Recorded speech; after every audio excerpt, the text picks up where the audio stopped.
Now, I know I am not very good at sharing the names of the colors of the paint when I do a watercolor tutorial. That's actually done on purpose for a couple of reasons. The first is I am a firm believer that your paint color choice is very personal and it's up to your preference. That being said, I understand that there are some times, especially when you're a beginner, where you want to copy the exact colors that are being used so you get used to the colors you need to use to create the right sort of painting that you're trying to replicate. So I will be better about that. But the other reason, which brings me into this video, is I don't always know what to tell you when you say, what color green is that? Because I have mixed it on my palette with maybe 3 or 4 other colors. So in this video, I'm going to show you my top 10 colors and how I mix them together to get certain colors and how I use them to achieve different looks in different paintings. So let's get started. Now there are a lot of different paints that I use, but for the ease of this video to show you what I use the most, I'm going to use my Daler Rowny palette because I can pop the little wells out and show you the exact 10 colors that I use the most. And keep in mind, these are not the only paints that I use, but these are just the ones I use the most. They are very well loved. The first color is lemon yellow, and you can tell I mix a lot of greens in here to get a nice lime yellow green color, but if I want the pure yellow color, I kind of use the side, and it's a beautiful neutral yellow. The next color is Indian yellow. This is a very nice orangey yellow, very similar to gamboge, and I really just love that it's orange, but very bright and warm, leaning towards yellow. You might know that I love to color mix my magentas and yellows to create red, but you always need a bright, deep red in your palette. I really love this color. It's vermilion. It is a very warm tomato red and goes really nicely in landscapes. The next color is alizarin crimson. Now, apparently this color causes a lot of controversy. I like having it in my palette. I use it a lot because it's a cool toned red, and I really love mixing my pinks for brighter purples. So this alizarin crimson goes really well with blues to make beautiful purples, as well as this rose color.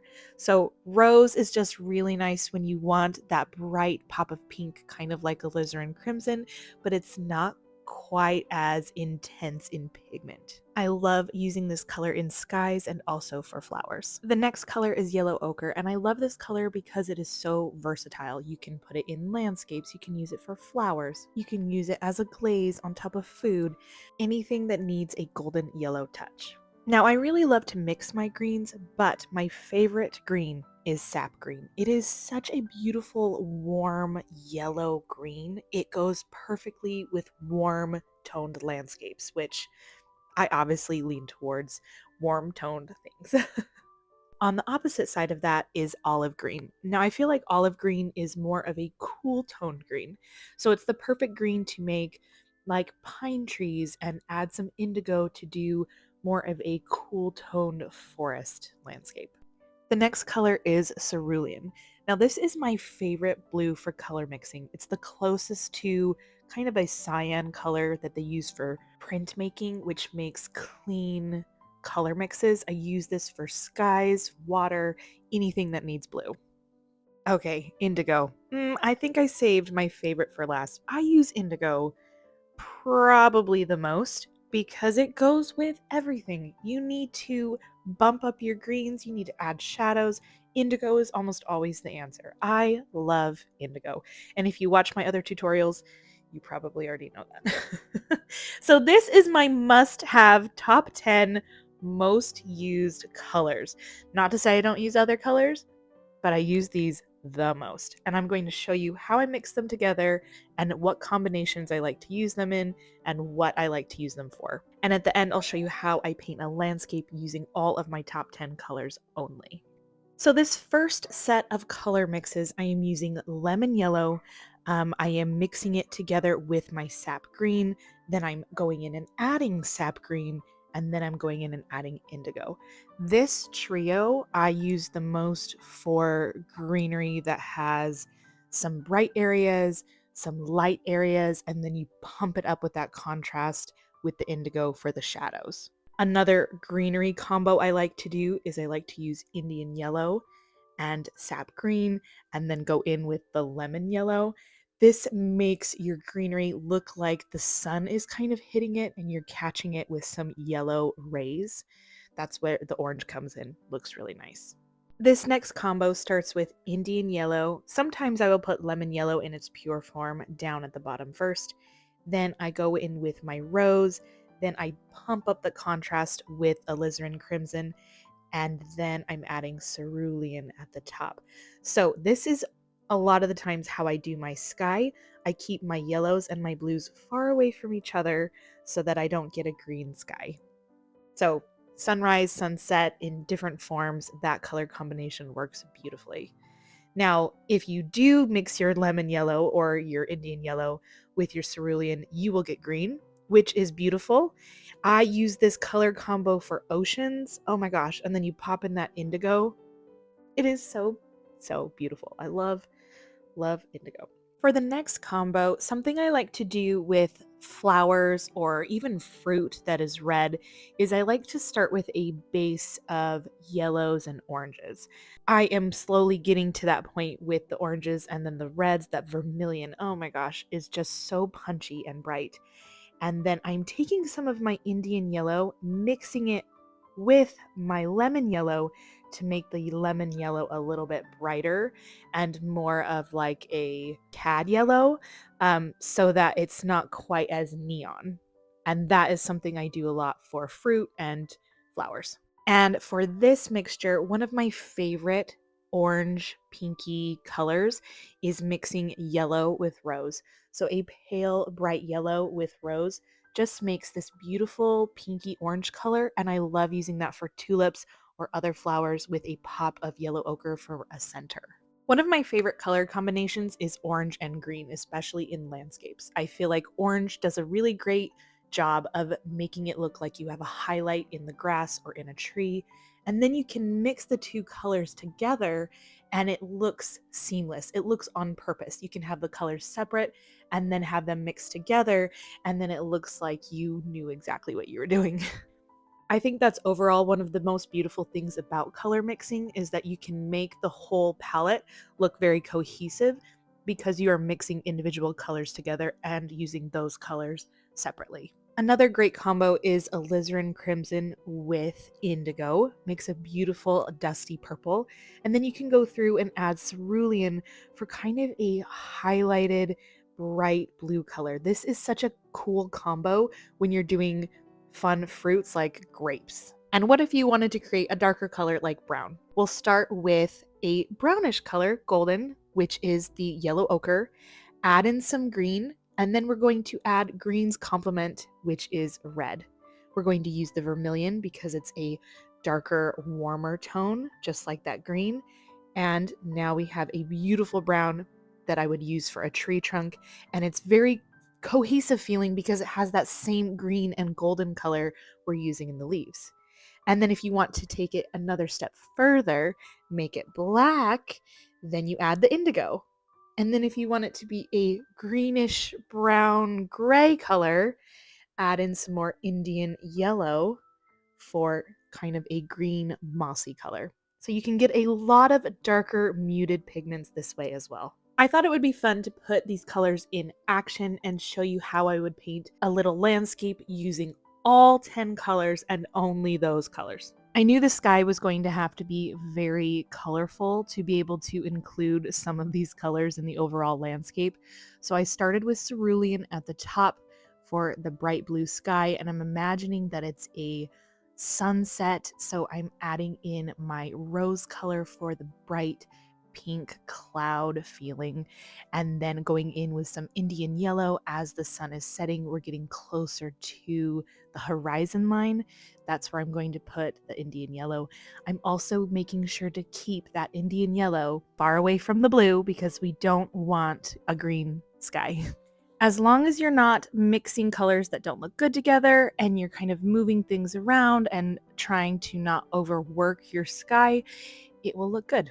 Skies are pretty simple. work with them while they're wet. Try not to introduce washes that have different water levels so that you don't get too many weird blooms. And then overall, I would say leave it alone when you feel like you're starting to overwork it. It will look good. So far, we have used cerulean, rose, and Indian yellow.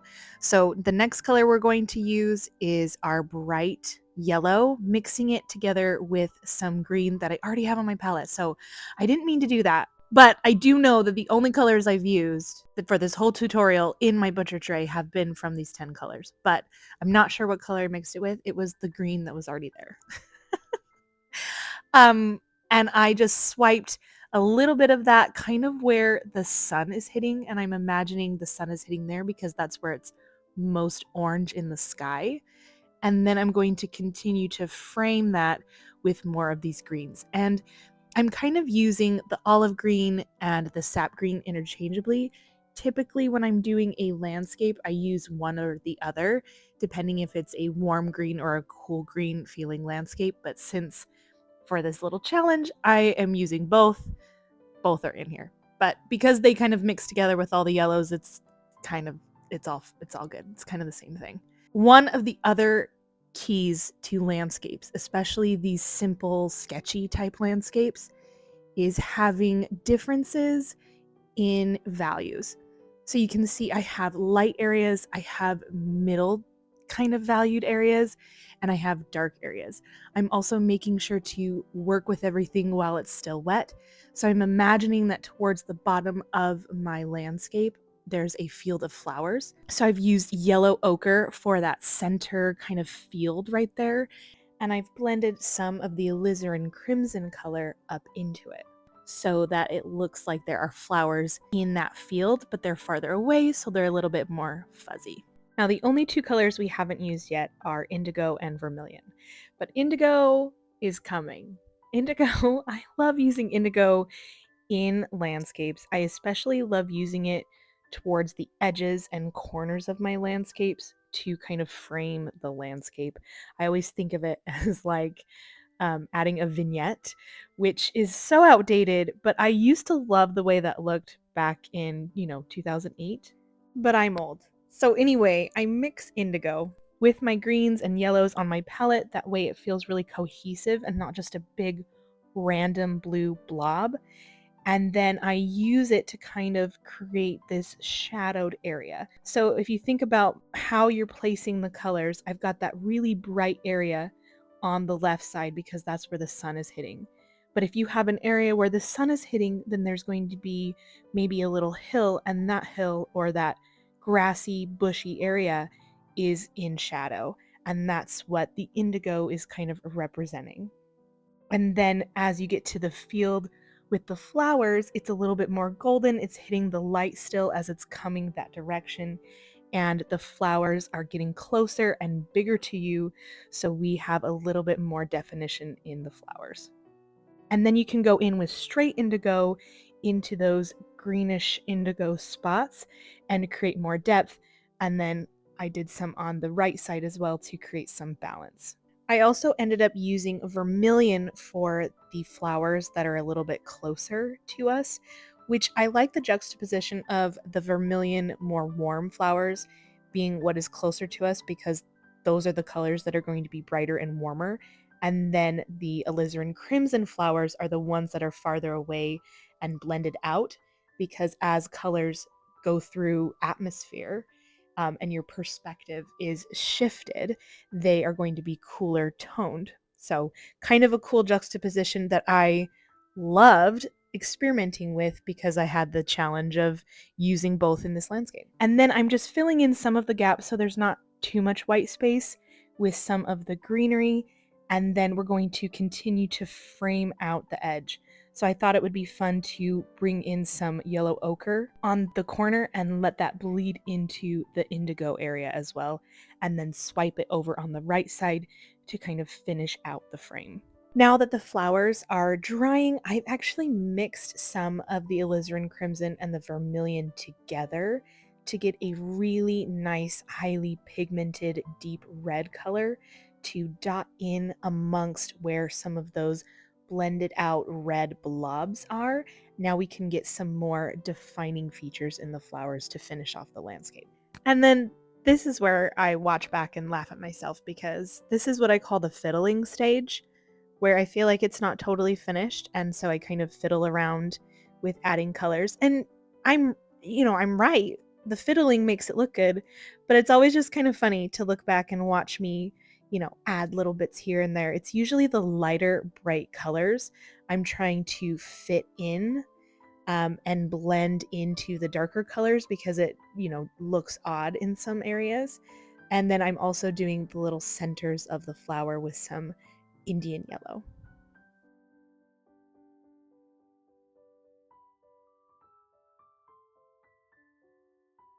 Honestly, I was not sure how this was going to go, but I actually really like this landscape, and I think I nailed that challenge, if I do say so myself. Now I thought it would be fun to go over some honorable mention colors, colors that I use often, but they didn't make it to my top 10. So the first three are all yellows. They are cad yellow, gamboge, and cad yellow deep hue. I use them all interchangeably and mix them often with green. The next two are some browns that I really like. The first one is called light red. I love using this for like red rocks in landscapes. And then the other one is raw sienna. I love a good raw sienna. The next one is purple lake. Sometimes you just need a convenience purple that is stunning, and that is purple lake. It is a beautiful plum color. Next is phthalo blue. I just love how intense and beautiful this color is. I need to use it more often. And then viridian. Viridian is a very underrated color. It is such a weird green, but when you mix viridian with pinks, especially this rose color we've been using, you get the most beautiful purple. So I really like, like a purple gray color sometimes when you're creating shadows, especially with buildings. It is just such a beautiful purple gray. I feel like you can't mix it with anything other than viridian. So I love viridian for that. I also couldn't have my honorable mentions without Payne's Gray. I love it's practically indigo, but with black. And then my favorite black is lamp black. It is so intense and pigmented. I don't use black very often, but when I do, it's lamp black. And that, my friends, is it. My top 10 most used colors on my palette with some honorable mentions. And I think this is just the perfect palette of colors. If there are any colors you use most on your palette that you think should be included, let me know below. I would love to hear them. And thank you for being here today with me while we explored color and painted this landscape.